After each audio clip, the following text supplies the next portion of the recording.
I am so excited about our bias index. Right. This is something I have wanted to do for such a long time. I started working on it months ago when I realized that we could, right, that our data would be able to demonstrate that this could work. And it just happened to be that the timing of when we announced it was, in fact, the same time that all of the social injustices are starting to really be raised, and the voices of people, whether it be, through protests or through any other mechanism, are coming, top of mind. And so I'm really excited about this index. The bias index is an artificial intelligence predictive model, and it digests the contextual reference of a complaint. And from that, it reveals the root of the complaint. And somehow in the root of that complaint, there can be some kind of bias. Hi, Marcia. How are you doing today? Fantastic. Thanks for having me. Pleasure. Just a quick intro on Marcia. She has actually spent a substantial part of her career in banking, where she worked at a bank to build up and found actually their decision management unit. She more recently started a company called Positivity Tech, and they're all about transforming negatives to positives using science and technology to really try and extract insight and strategy and growth opportunities from customer complaints. So welcome again, Marcia. It's such a pleasure to have you. Why don't you start by just giving us a quick intro on your background in terms of how you ended up in banking and how you ended up actually forming the decision management unit, which at the time wasn't really a very popular thing in the industry. So it'd be really interesting to hear your story around that. Thank you. So my background is in consumer banking. Actually, prior to that, academically, my background is in mathematics and computer science. So when I started seeking a job, my first job actually was at Citi. And I was focused on consumer banking, and I was in the risk management area. And if I think about my career, I've spent my entire career immersed in the field of data and analytics, specifically in the intersection of customer data and advanced analytic disciplines. So I spent around a decade in risk management, and then I moved to marketing. And then I realized that the sophisticated disciplines of risk management had applicability to all levers of a P&L, not just the loss line. So marketing and the front-end drivers, such as balance, growth, and sales, they desperately needed and required analytic discipline. So that's why I created the decision management function, which was actually a name that I coined. And the goal of decision management was to level that playing field across the organization and put data and information at the center of a decision-making process. As the decision management organization began to demonstrate its value across the franchise, I expanded the organization, and it became a global function, ultimately bringing advanced analytic capabilities to 30 markets. This became the decision management community. It was a global community whose work was leveraged and transferred across the globe. And I think the process of recognizing the need for data democratization across the institution, having the ability to build a case for why a new global organization is required, and actually be honored to build and lead this organization is really a great example of entrepreneurship. Absolutely. So what prompted the move then? You spent quite a substantial part of your career in Citi. What was the driving factor in starting Positivity Tech? Was it just time to move on from banking, or did you see something that people weren't doing? What were the driving forces behind that? Yeah, so first of all, I think that in order to be able to make such a move, you need to have a lot of confidence in your own abilities to be able to be successful, and also to recognize what's driving a lot of your professional satisfaction. And at that point in my career, I recognized that I really wanted to be able to prove to myself as well, right, that I could gain that level of professional satisfaction in an independent way. and that I had the confidence actually to build something new that never existed before because I had done that. And that prompted me to kind of make that move and see that I could. And I started Positivity Tech because basically I had this passion around using voice of customer data. And that passion, didn't just start when I left Citi. That came actually from decades of work in recognizing and using the power of customer voices, right, to help drive the business. Right. So a lot of what you described so far, it does sound incredibly entrepreneurial, to be within a company and then sort of branch out on your own. And sometimes we've heard the term intrapreneur, where people can actually start initiatives within a company in itself and not necessarily take the risk by stepping out by themselves. So if someone's watching and they're at that juncture of their career trying to decide, should they push forward more towards being an intrapreneur within the company, or should they take that leap and become an entrepreneur outside of that company and start completely from scratch? Obviously, the latter being riskier. What would you say they should sort of consider, or is there a type of personality it's more suited to, or is it just more a factor of the frame of point you are in life, for example? That's a fantastic question. And I think it's really a combination of all of those as much as it's about timing. Mm. And when I say timing, you kind of referenced it a little bit by the stage you are in your life, right? But it's also about the timing of the work that you're trying to bring to market.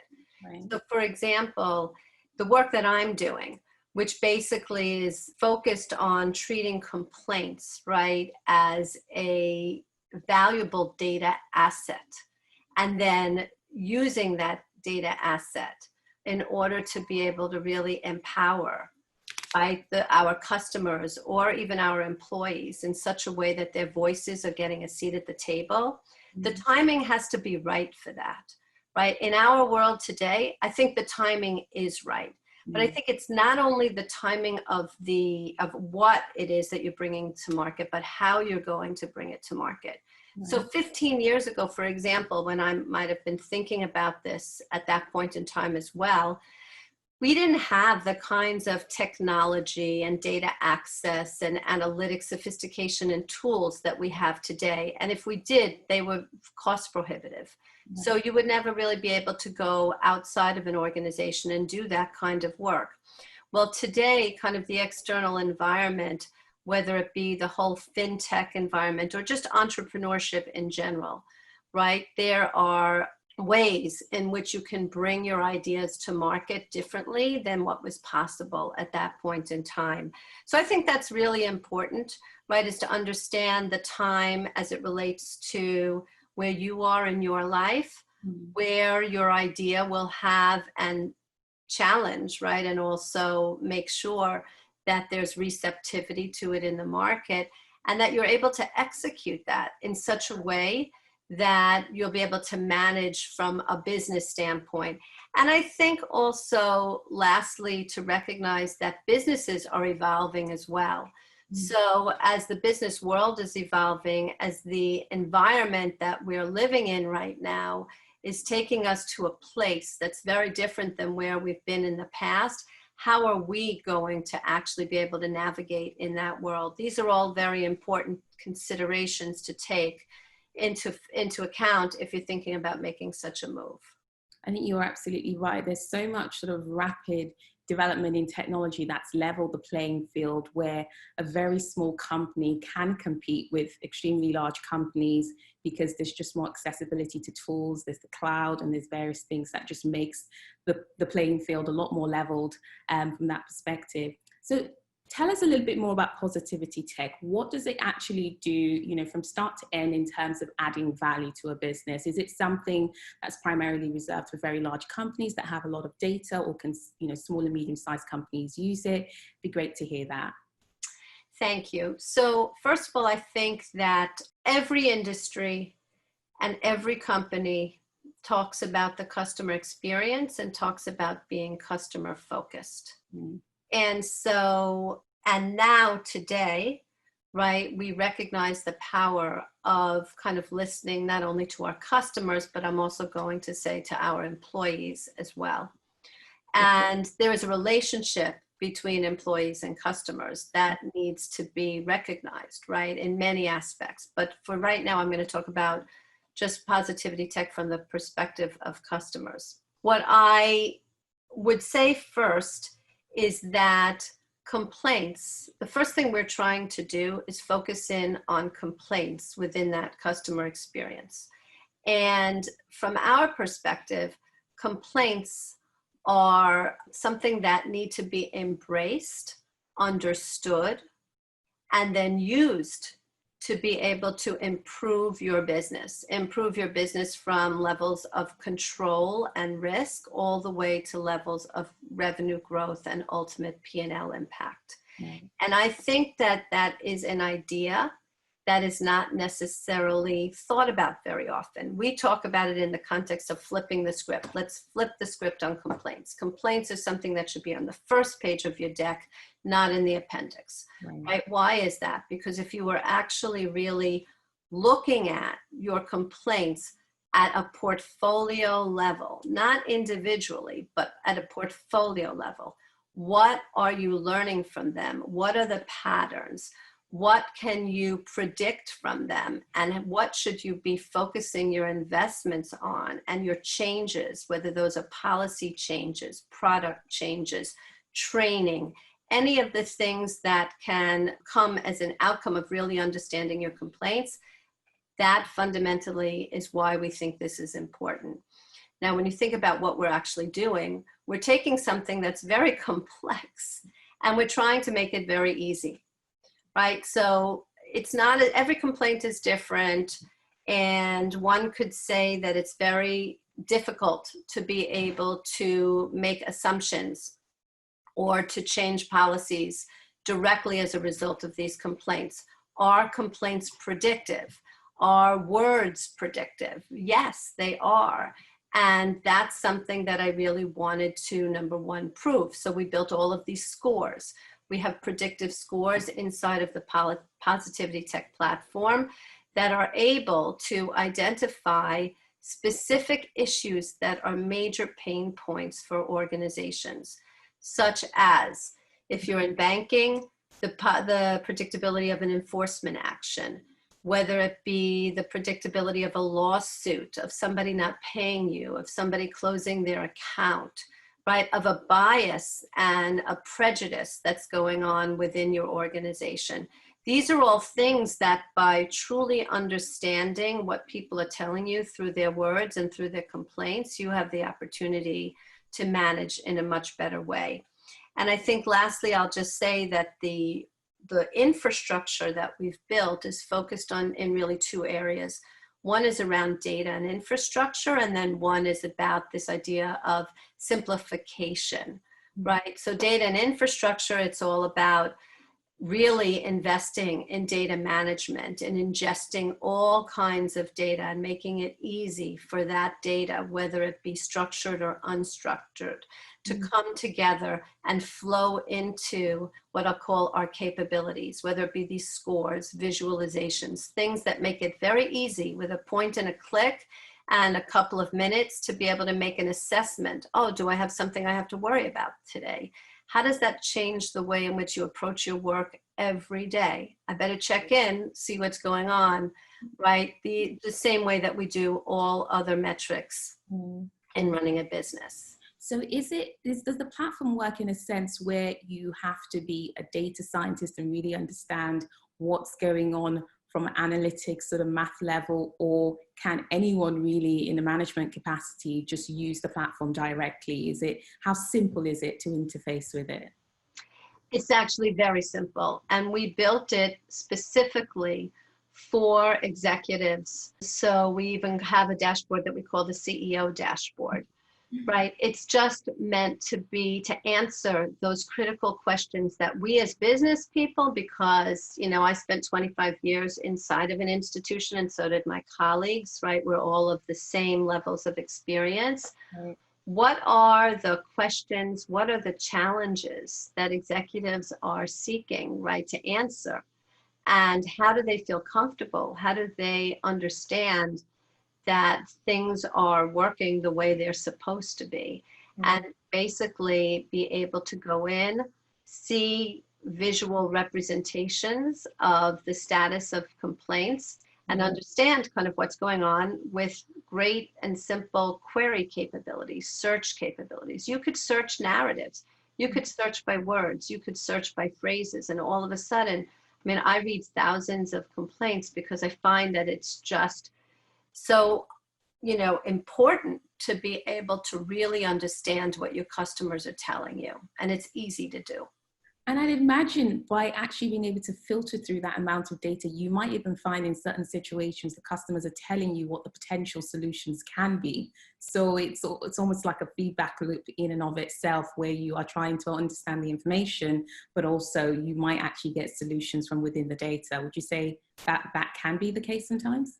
Yes, absolutely. And I also think that it's put in the context of what the business is able to do. So I think that everybody, the power of diversity in many ways is bringing different ideas and different perspectives to a table, right? So when you're a management team and you're sitting around the table, it's important to bring the perspectives of your customers to the table in a way that's actually true to what it is that they're saying. So ultimately, when you're making the decisions, those difficult decisions that need to be made, right, that you have the breadth of perspectives that need to be brought to the table. And why wouldn't you want to bring those specific, direct perspectives from your customers? Mm-hmm.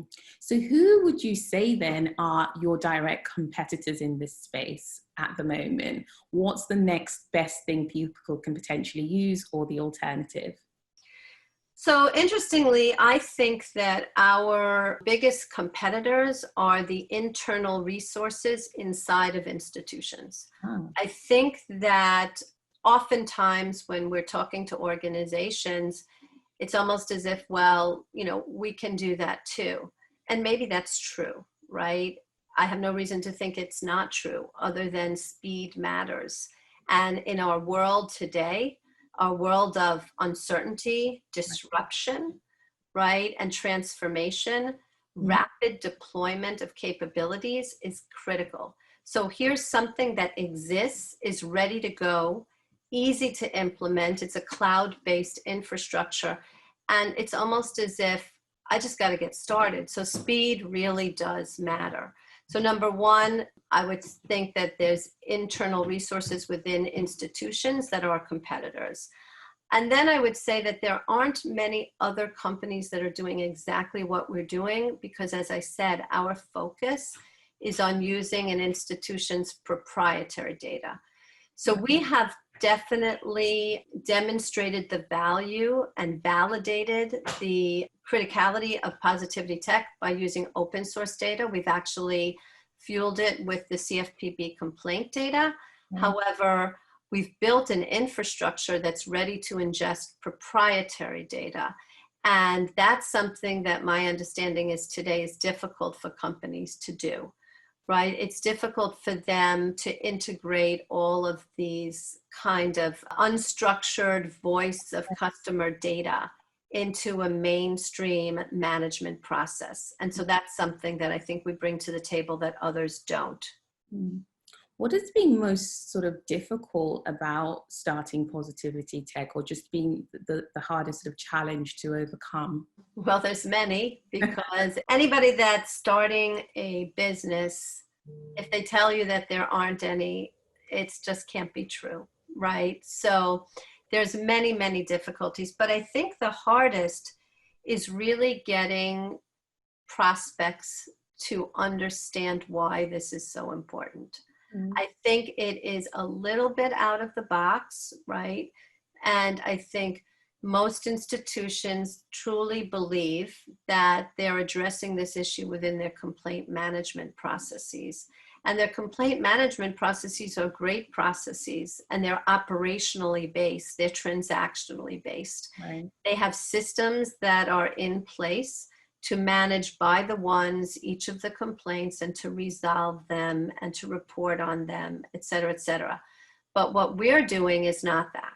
We're not competing against that.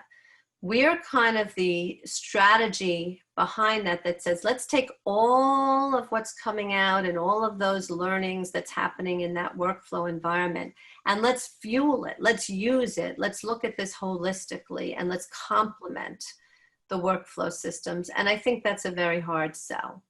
Mm. So what advice can you give to someone wanting to pursue a similar path to you? What would you say are the most important skills they should be looking to develop? Well, I think the first thing that you must have when you're kind of pursuing such a path is you have to have the knowledge, you have to have the understanding from the perspective of your buyers as much as from you, right? So the good news for me is that I have been a buyer, right? And so I think I have a good understanding of what our clients are looking for. And I think that's very important.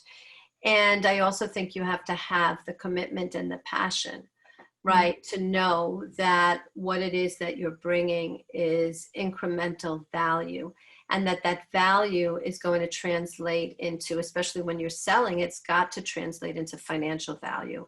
It has to translate into a P&L impact, right? And you have to be able to demonstrate kind of how that's going to happen. So that, I think, is really important from the business standpoint. I also think that what's important is that you do follow your passion and that you bring a sense of purpose to your work.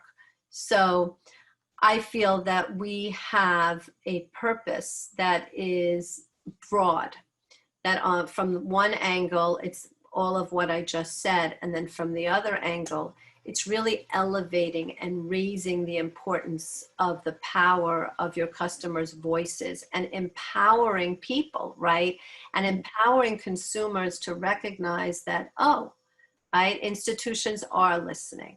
And I think that that's also very important. And lastly, I think it's important to think about building a legacy. So you're not building something just for a moment, right? You're building something that's bigger even than what you're thinking about today. And I think that's really, really important, that you recognize that what it is that you're able to do will ultimately build some type of a legacy around what you've contributed. Absolutely. What have been the most influential pieces for you, whether it's a person or a book or even a concept, throughout the whole trajectory of your career to your current entrepreneurial ventures? What have been the most sort of influential pieces for you? So I think I'm going to answer that in a somewhat unconventional way. Go for it. So I think what I'm going to look at this almost as multi-generational. Right, in terms of influence. I'm not going to look at it as one particular book or one particular person, but I'm going to put myself kind of where I am exactly today at this moment. And I try and look around me and say, what is it that influences me the most? So when I think about it, I think first about, for example, my mother. Now, it's not only about my mother, but it's what my mother represents, right? In terms of the generation that my mother came from. So if I think specifically about my mother, I think she was a very smart woman. She was very curious. She was caring. She was expressive. And she was a listener, right? She was always seeking to listen to what other people were telling her. And I can say today that my mother was way stronger than I ever realized, right? She was an avid reader. She was a learner. She was always interested in what was going on in the world around her, whether it was political, whether it was sports, right? And I think that there are so many people like my mother of that generation that are still with us, that have so much wisdom to kind of impart on us, to give us. And I get so inspired when I see people of that generation still volunteering, still sharing, still giving. I think we need to seek out these people, and I think we need to learn from them. So that's kind of one aspect of a generational view. Then I'll kind of say my children, right? So I have 5 children that are grown. And I have to say, I'm inspired by them, but I'm also influenced by them because I respect them individually and the choices that they're making in their lives. Each of them is different. They've gone down different paths. But that they're bonded. They're bonded by common values, by respect, by love. And I'm inspired by watching them. I feel comfortable that this generation that my children represent, that they are a good generation to lead us, right, into where we are going. I feel that we have something to learn from the way in which they're approaching, whether it be the way they're managing their whole lives, right? Striking the balance and putting the boundaries between professional and personal. And I think that we can seek ideas from those that are of our children's age or those that are coming up in the world. I think that we can look behind us and we can learn there. And I think that we can learn from those that are rising. And then lastly, of the next generation, I'm blessed to be a grandmother, right? So my grandchildren. Oh. And I have 7 grandchildren. Wow. And I would say that there's something about children and the way they see the world, right? There's a purity, there's a simple curiosity, there's the way they think, there's the way they question, there's the way they draw, there's what they see and what they ask. Those questions that they're asking and the way in which they're seeing things, that represents the full potential of the future, right? That represents the creativity that's ahead of us.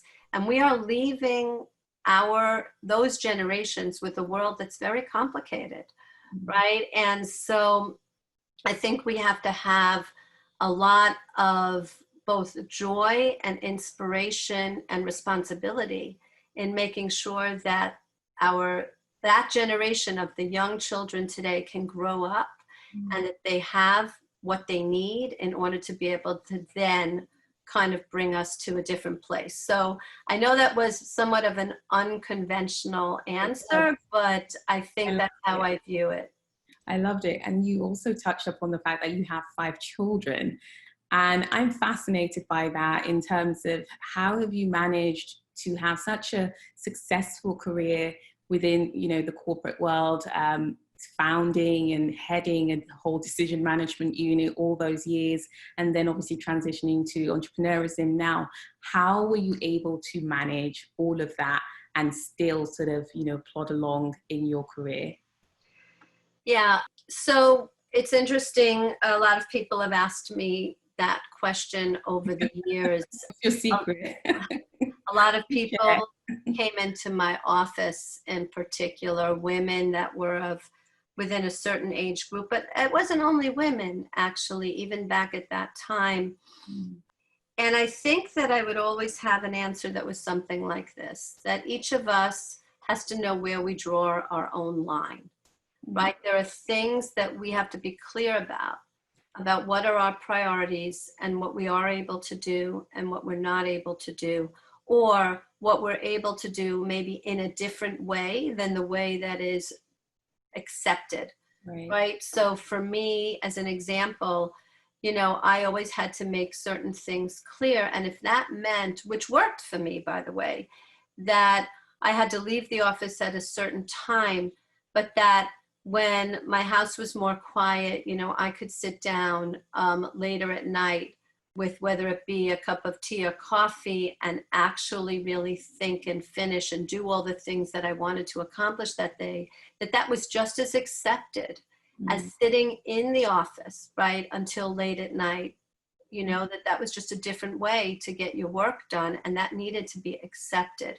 So I think but I also think it just doesn't go one way. I can tell a story where, on the one hand, I would draw my line and I would say, here's somewhere where I have to make a priority. I never wanted to miss any of my children's events. If they were in a play, if they were in some type of a competition, whatever it was, I needed to be there.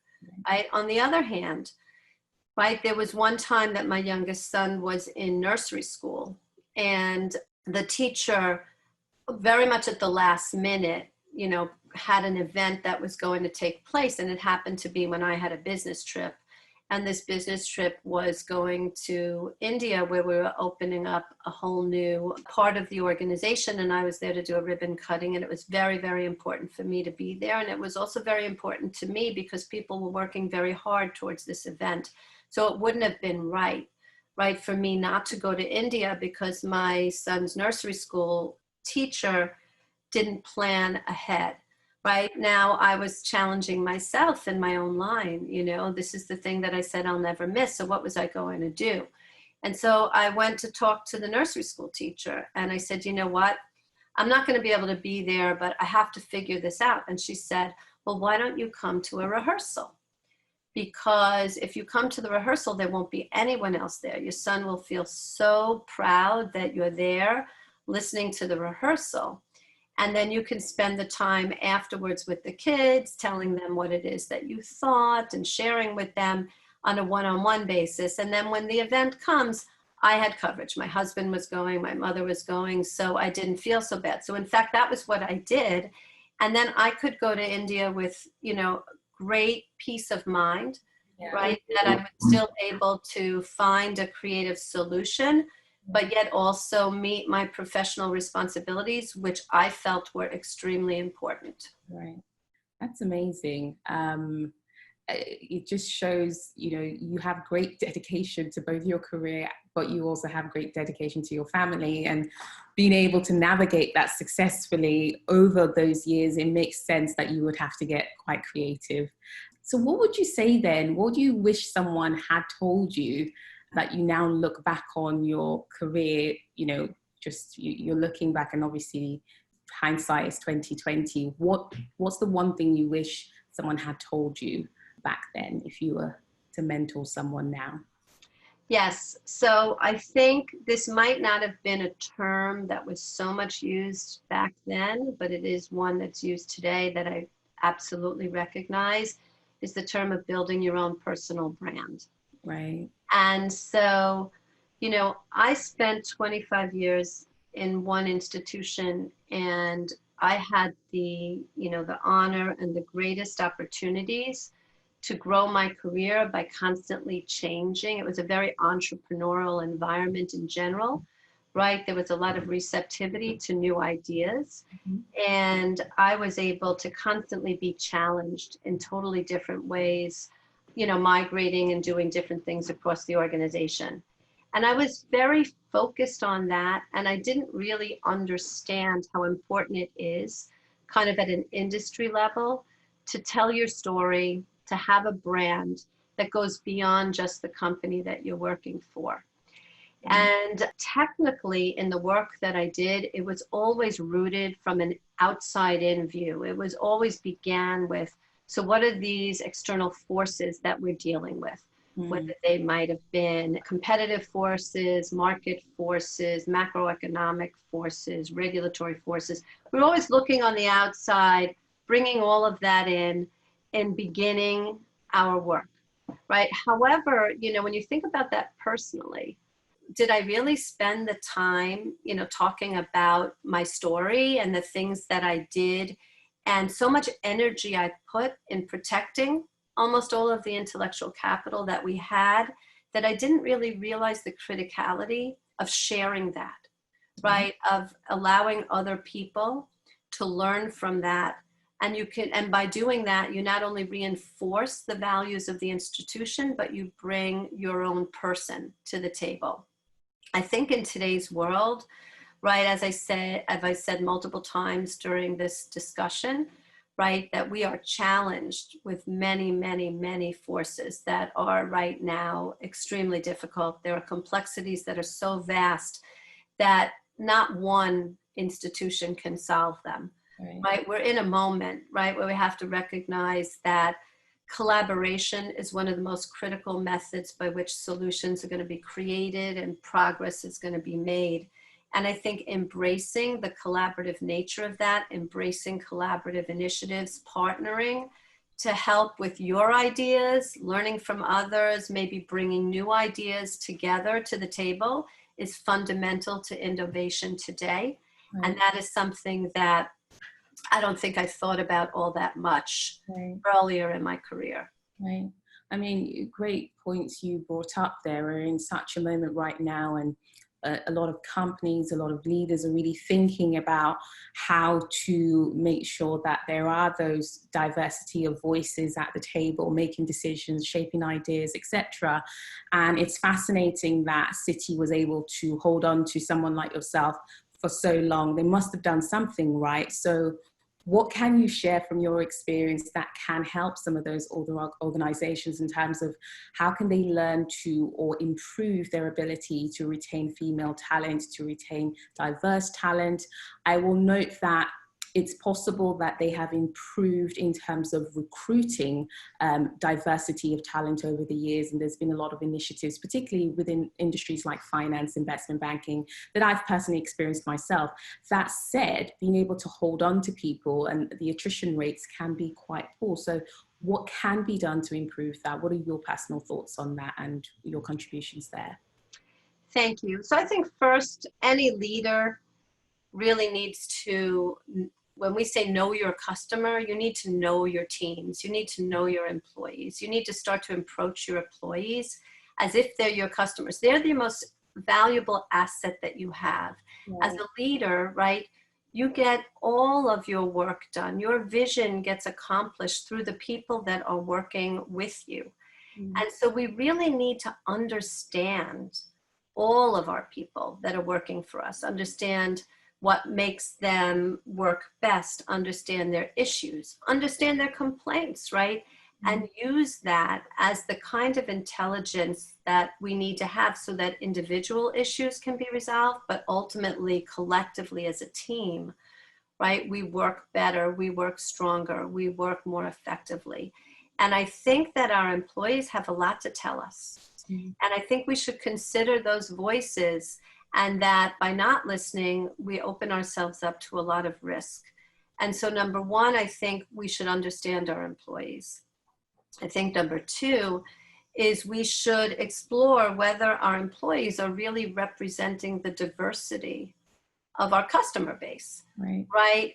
So if we want, and we need, especially when you're in large institutions and you're in, you know, in mass segments, we need to make sure that our employees are representative of those customers that we're looking to either attract, retain, engage, right? And so I think that's also very important. We need to empower our employees to bring their ideas to the table, to build task forces that can address large and significant challenges, and invite them to bring recommendations, right? And ultimately figure out how to implement them. I think we need to ensure that leadership truly embraces diversity and inclusion, right? And recognizes that an organization's culture is ultimately what enables an organization to be its best, right? We want an organization's culture to really reflect an organization's value system, the mission that it has.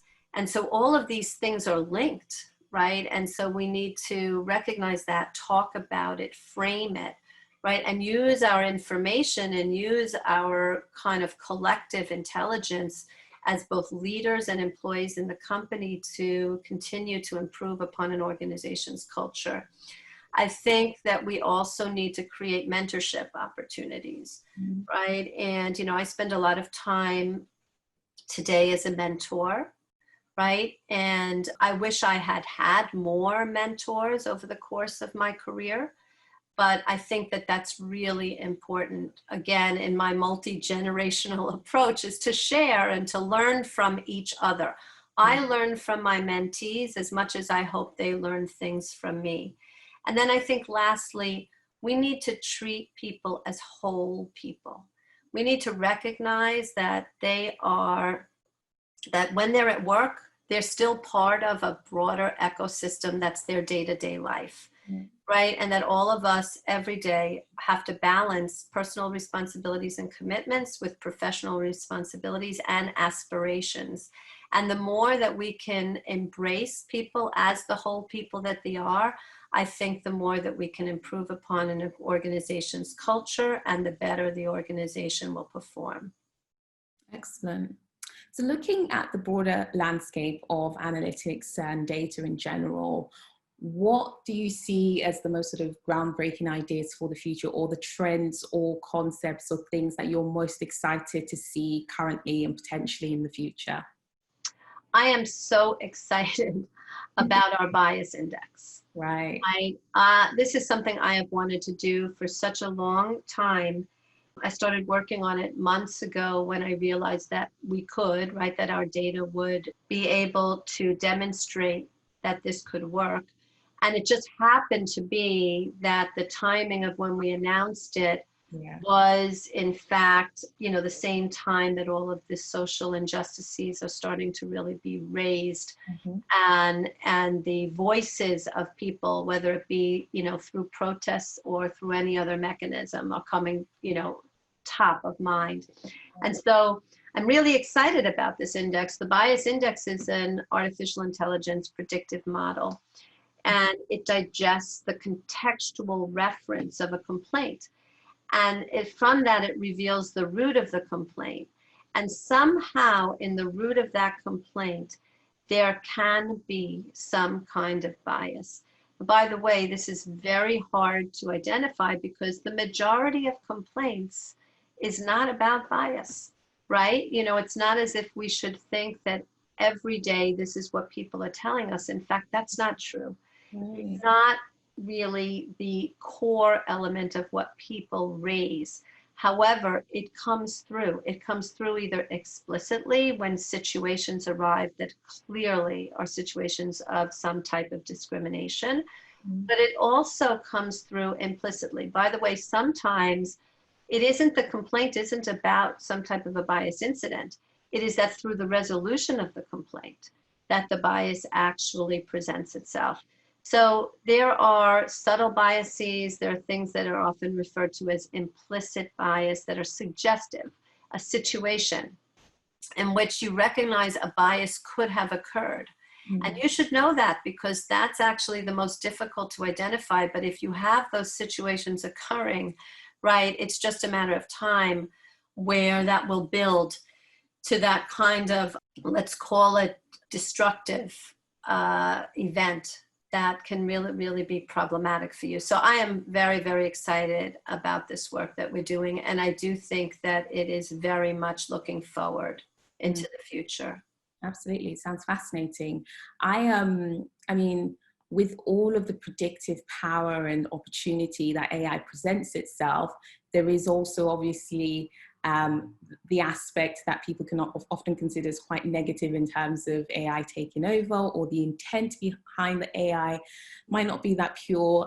For example, I read a study recently that a lot of mathematicians were boycotting predictive policing, for example, because of how it has been or can potentially be used. And there's a lot of people talking more about things like that. I mean, it kind of brings me to thinking about ethics behind AI development. And another study I saw that there's only about 18% of data science professionals that are currently being trained that think about and study the ethics behind AI and what to think about and what to do when they're developing predictive models and AI tools, etc. What are your thoughts around the ethics of AI? How does Positivity Tech look at those aspects in consideration when thinking about new technologies? And what are your contributions to the industry from that perspective? Yes, that's an excellent question. And it is forefront, right? And even legislatively, right? There are different types of laws that are being discussed around this to put some type of I think boundaries around this space. However, I think whether it's AI or whether it's predictive analytics, I think that it's always the balance between art and science. Right. And so from 20 years ago, we were dealing with the same thing. You could identify some way by which you could change a policy within an organization where, wow, look at what we could do if we did this. But if you're not asking at the same table, is that right? Is that what we should be doing for our customers? Does that help us uphold to the mission and the values that we are bringing forth? That's the decisioning factor. The decisioning factor has to always be the balance between what the information can identify for us and how we're ultimately going to use it. Is making sure that those who are making decisions by using the predictive models are those that have both the business acumen, right, represent kind of and understand what the organization is trying to do strategically, and understand how to use these tools to reach those goals. And I think that's where there are major gaps today. Analytic leadership. I don't think that there are that many people that yet bring that breadth of experience of understanding technically, right, the power of all of the data science, and understand how to implement it in content, right, or I don't know what the right word is, but in a way that's representing the strategy, right? And so I think that's a way to demonstrate art and science. Now, having said that, what I am excited about at the bias index is here's an example of something where artificial intelligence actually can help, because humans do bring bias, even if it's, you know, something that you're not recognizing. You're bringing it oftentimes into the model. Right. So here's one where the only information that is being fueled into this model is actually what your customers are telling you. Wow. So the fact that the information source is broad and is not basically bringing in any other type of outcome of a policy that you have made or something, you know, to that effect, is actually helping the bias index to be able to direct us to an ethical place. Right. So I'm excited about that, but I do think that this is a very big challenge. Yeah, absolutely. So what are your favorite resources or tools, productivity-wise, data-wise, or anything-wise really, for daily living? Daily living. I try to make it as broad as possible. I want to get all your tools, whether it's data, whether it's living, whatever it is, or your favorite gadget, resources, tools, etc. So I guess it's interesting in the things in which I described my mother earlier, right? First of all, I think it's important to stay in touch with what's going on and be able to be relevant. So how do you stay in touch, right? You stay in touch by talking to people, by staying connected with all the people in your network, by knowing what people are working on, how they're working, how they're doing, right? What's going on. I think there's an element of your time where it's very important to understand kind of broadly what's going on, what people are doing. You can do that by, as I said, talking, reaching out. That's also the most personable and fun way to do it. But you can do that also by reading. You can do that by writing and generating content that ultimately others will then write you back and you enter into a dialogue, right? And now you learn something. I think that it's all about learning. You know, back when I created decision management, we had values, right? And one of the values was learning. And I think that the best way that you can keep moving forward at any stage of whatever it is that you're working on and how you're developing yourself is to recognize that we all have something to learn. Every day presents ourselves with new ways to doing that. And the way in which you can learn, right, is the way in which is best for you, right? And then lastly, I think it's maintaining a community that supports you and a community that you can help. I used to say that the reason that I built and coined actually not only the term decision management, but decision management community was so that people would feel that a community is something you want to be part of, right? Something that you give and something that you receive. And so I think that that's what we all kind of can do to help each other and ultimately for all of us to grow and to bring new innovations, right, to the markets, as well as, live fulfilled lives. Absolutely. Marsha, it's been absolutely amazing speaking to you this morning. Where can our listeners go to connect with you or find out more about Tal Solutions or Positivity Tech, for example? Thank you. Please seek me out on LinkedIn. And I think that would be the best way that we can begin a connection. Okay, fantastic. Well, pleasure speaking to you again this morning. It's been fantastic. And we wish you all the best with Positivity Tech and can't wait to hear how the Bias Index impacts your industry and what exciting things you also have in store for 2020, 2021. Thank you very much. And thank you for inviting me. And I wish you a good rest of the day. Fantastic. Take care.